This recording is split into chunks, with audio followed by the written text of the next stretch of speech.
যোনিপথে চুলকানি এটা কিন্তু খুব সাধারণ একটা ব্যাপার। আর এটা প্রত্যেকটি মেয়ে এবং প্রত্যেকটি মহিলার জীবনে কখনো না কখনো হয়ে থাকে। আর এরকম কিন্তু অনেক কারণেই হতে পারে। আর যদি এটা হয় তাহলে কিন্তু একদমই ভয় পাবেন না, কারণ এটা খুব সহজ ট্রিটমেন্টেই কমে যায়। তো আজকের ভিডিওতে আমরা জানবো যে মেয়েদের যোনিপথের চুলকানি কি কি কারণে হয়ে থাকে আর এরকম হলে কি করা উচিত। নমস্কার, আমি মাধুরী দাস, হেলথ কনসালটেন্ট। তো চলুন শুরু করা যাক।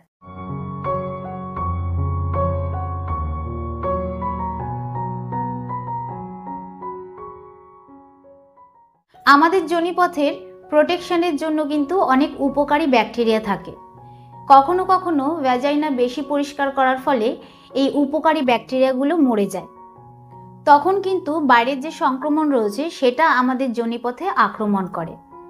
তো এই সংক্রমণ কখনো কখনো ফাঙ্গাসের হতে পারে, কখনো আবার আপনার ব্যাকটেরিয়া ইনফেকশনের হতে পারে, কখনো ইস্ট ইনফেকশনের হতে পারে, কখনো আবার প্যারাসিটিক ইনফেকশনের হতে পারে, কখনো বা আমরা সেক্স করার ফলে যে যৌনবাহী রোগ হয় তার কারণেও হতে পারে। তো আমাদের যোনিপথের হেলথের জন্য কিন্তু এই যে উপকারী ব্যাকটেরিয়াগুলো রয়েছে সেগুলোর মাত্রা সঠিক পরিমাণে থাকা খুবই প্রয়োজন। এছাড়া আমাদের যোনিপথে চুলকানি হওয়ার আরেকটা কারণ রয়েছে, সেটা হচ্ছে ভ্যাজাইনাল স্যানিটাইজার।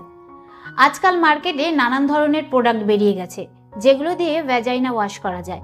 তো সেগুলো ইউজ করার ফলে কিন্তু আমাদের ভ্যাজাইনাতে ইচিং হয়, ইরিটেশন হয়, তারপরে ইনফেকশন হয়ে যায়, এছাড়া অ্যালার্জিও বেরিয়ে যায়। তো যার কারণে আমাদের যোনিপথে চুলকানি হয়ে যায়। তো এর থেকে বাঁচার জন্য কিন্তু সবার প্রথমে যেটা আপনাকে করতে হবে সেটা হচ্ছে এই সমস্ত প্রোডাক্ট আপনাকে ইউজ করা বন্ধ করতে হবে। আর যখন আপনি ভ্যাজাইনা ধোবেন তখন কিন্তু আপনাকে মাইল্ড সোপ এবং নর্মাল ওয়াটার দিয়েই আপনার ভ্যাজাইনা ধুতে হবে। এছাড়া যদি আপনার ইরিটেশন হয় তাহলে আপনি যে কোনো ময়শ্চারাইজার ইউজ করতে পারেন, আবার কখনো কখনো যে স্টেরয়েড ক্রিমগুলো রয়েছে সেগুলো ইউজ করতে পারেন। কিন্তু এই স্টেরয়েড ক্রিমগুলো ইউজ করার আগে ডাক্তারের পরামর্শ নিতে হবে, তারপরেই কিন্তু এগুলো ইউজ করতে হবে। দ্বিতীয় হচ্ছে ইস্ট ইনফেকশন। নানান ধরনের ইস্ট ইনফেকশনের কারণে কিন্তু আমাদের যোনি সংক্রমিত হয়। আর ইস্ট ইনফেকশনের সঙ্গে সঙ্গে কখনো কখনো ফাঙ্গাল ইনফেকশনও হয়ে থাকে, যার কারণে আমাদের যোনিপথ থেকে কিন্তু গাঢ় রঙের হোয়াইট ডিসচার্জ বের হয়, যেটাকে আমরা সাদা স্রাব বলে থাকি। তো এই সাদা স্রাব কিন্তু কখনো দইয়ের মতন হতে পারে, আবার ছানার মতনও দেখতে হতে পারে। আর এরই সঙ্গে আমাদের ভ্যাজাইনার আশেপাশে কিন্তু খুব লাল হয়ে যায়, সঙ্গে খুব ইচিং হয়, যার কারণে ঘা হয়ে যাওয়ারও সম্ভাবনা থাকে। তো যদি ইস্ট ইনফেকশনের জন্য আপনি ডাক্তারের কাছে গিয়ে থাকেন তাহলে ডাক্তার আপনাকে অ্যান্টিফাঙ্গাল ট্যাবলেটগুলো যে রয়েছে সেগুলো আপনাকে দেবেন। আর যদি আপনার বেশি ইনফেকশন হয় তাহলে কিন্তু আপনাকে এবং আপনার পার্টনারকে খাওয়ার জন্য অ্যান্টিফাঙ্গাল ট্যাবলেট দেবেন। কিন্তু যদি আপনার ইনফেকশন বারবার ফিরে আসে তাহলে আপনি ভিটামিন সি, ভিটামিন ই এই ক্যাপসুলগুলো নিতে পারেন, কারণ এগুলো কিন্তু এই ইনফেকশনকে কন্ট্রোলে আনে। তৃতীয় হচ্ছে কখনো কখনো যোনিপথে খুব জ্বালা করে, ইচিং করে, তারপরে যোনিপথ থেকে হোয়াইট ডিসচার্জ বের হয়, মানে সাদা স্রাব বের হয়। আর সেই সাদা স্রাব খুব দুর্গন্ধযুক্ত হয়, মানে আস্তে আস্তে গন্ধ বের হয়। তো এরকম হওয়ার কারণ হচ্ছে ব্যাকটেরিয়াল ভ্যাজাইনোসিস। এর মানে হচ্ছে আপনার ভ্যাজাইনা ব্যাকটেরিয়ার সংক্রমণ হয়েছে। এরকম হলে কিন্তু একদমই ভয় পাবেন না। আপনি যদি ডাক্তারের ট্রিটমেন্ট নেন তাহলে এটা খুব তাড়াতাড়ি ঠিক হয়ে যাবে। আবার কখনো কখনো সেক্স করার ফলে যৌনবাহিত রোগও হতে পারে। এর কারণেও কিন্তু আপনার যোনিপথে খুব চুলকানি হবে, জ্বালা করবে, সাদা স্রাব হবে, সঙ্গে প্রস্রাব করতেও কিন্তু খুব প্রবলেম হবে।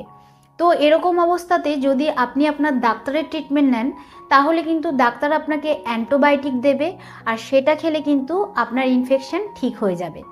তো যদি আপনার যৌনবাহিত রোগ থেকে থাকে তাহলে কিন্তু সেক্স করার সময় কন্ডোম অবশ্যই ব্যবহার করতে হবে। তো যোনিপথে ইচিং হওয়ার আরও কিছু কারণ রয়েছে, যার মধ্যে হচ্ছে বাড়তে থাকা বয়স।